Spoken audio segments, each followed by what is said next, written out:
Sabi ko noon, madali lang naman magkaanak. Papakainin mo, papatulugin, lalaruin. Sisiw, parang Tamagotchi.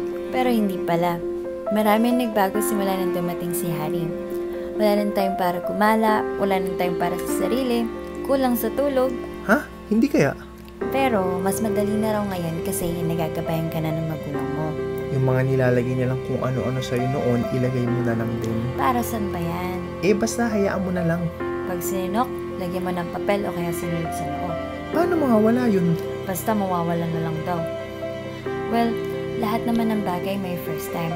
Lahat nakakatakot sa simula. Lahat nakakaba. Gusto mo man o ayaw mo.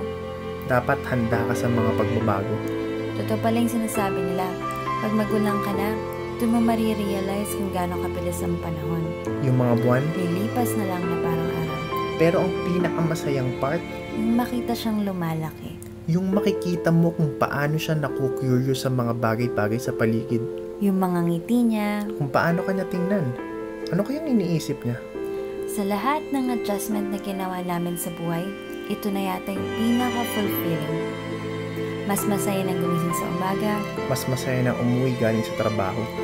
Mas Maski ganado natin na tuparin ang mga pangarap na dati nililista lang namin sa papel.